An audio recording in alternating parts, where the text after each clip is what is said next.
A certain man held a feast on his fine estate in town.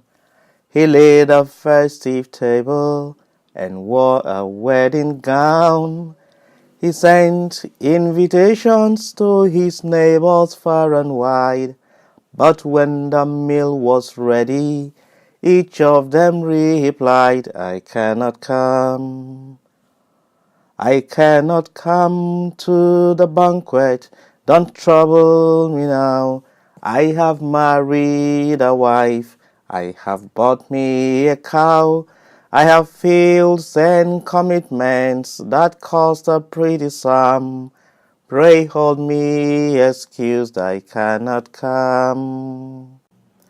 In an attempt to distinguish between a person who is boring, a person who gossips, and a person who is a brilliant conversationalist, Lisa Kirk had this to say: "A gossip is one who talks to you about others.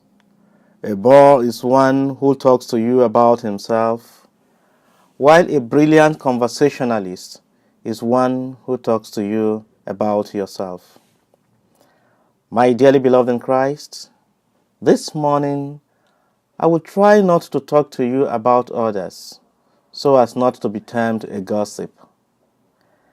And difficult as it may be, I will also avoid talking about myself this morning so as not to be seen as boring. My target this morning is to talk to you just about yourself, so that at the end of the day, you will be able to say, "Father Emmanuel is a brilliant conversationalist." If, however, you hear me talk about others or about myself, just know that it is meant to prepare me to talk to you about you. So don't rush into calling me a gossip, and don't feel bored. Today, we are at the end of the 3 parables we began reflecting on since 3 Sundays ago. You would recall that it all began after the triumphal entry of Jesus to Jerusalem and the cleansing of the temple. The chief priests and the elders of the people were very much upset by the words and actions of Jesus, and so they decided to set various traps for him. And to get them into their own traps, Jesus decided to tell them 3 different parables. And after listening to the parables, they quickly passed judgments against themselves, since they did not recognize themselves in the parable. Today's parable has a primary meaning, and it also has a secondary meaning. In the primary sense, today's parable was meant to refer to the relationship between God and the Jews. The king who organized the feast is God. Jesus Christ is the son of the king. The servants who delivered the invitation are the prophets.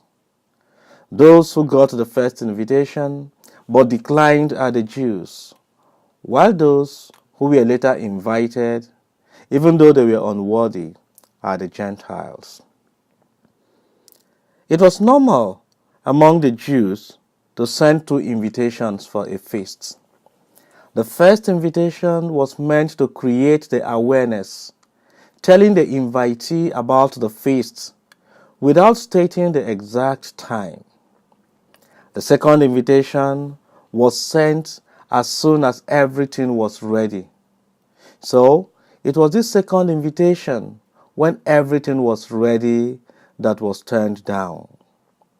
Remember, the first invitation was offered to the Jews that there will be a wedding feast of the Lamb, of the Son of the King. The prophets brought that first invitation. But when eventually everything was ready for the feast, that was when Jesus himself came. And then the second invitation was sent to the Jews, but they turned it down because they did not recognize the Messiah in Jesus. And so, the door was opened to the Gentiles. Now, remember I told you I would not talk to you much about others, but about you. That leads us to the second sense or the second interpretation. The secondary sense of the parable in the first place is meant to remind you, who are Christians, that the invitation to you from God is to a feast, that is, a joyous occasion that is as joyous as a wedding feast. Many a time, Christians think that the call to Christianity is a call to shun all forms of feasting, all forms of celebration. Some Christians think that the way they can be recognized as Christians is by carrying around gloomy faces.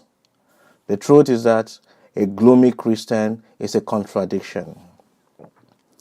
Furthermore, the parable is meant to remind you to beware of the second best. Many of those who were invited to the wedding feast responded, "I cannot come to the banquet. Don't trouble me now. I have married a wife. I have bought me a cow. I have fields and commitments that cost a pretty sum. Pray hold me excused, I cannot come." You would notice that the things that prevented them from honoring the invitation were not bad in themselves. Some went for some legitimate businesses. For example, some went to get married, some went to take care of their farms, some went to take care of other businesses. Similarly, the things that prevent us sometimes from benefiting from the special blessings of God might not be bad things in themselves. And so, we can be so carried away by the things of time that we deny ourselves of eternity.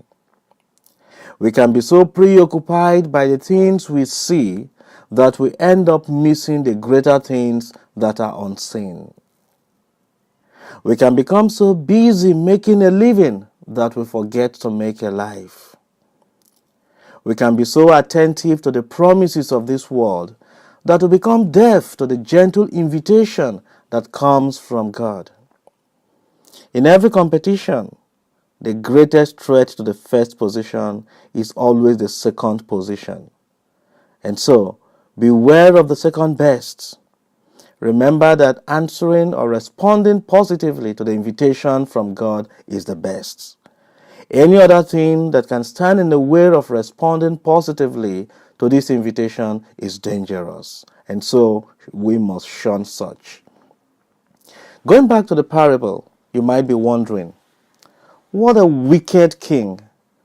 Why did he mistreat the man who was not with the wedding garment, even though his invitation came very late?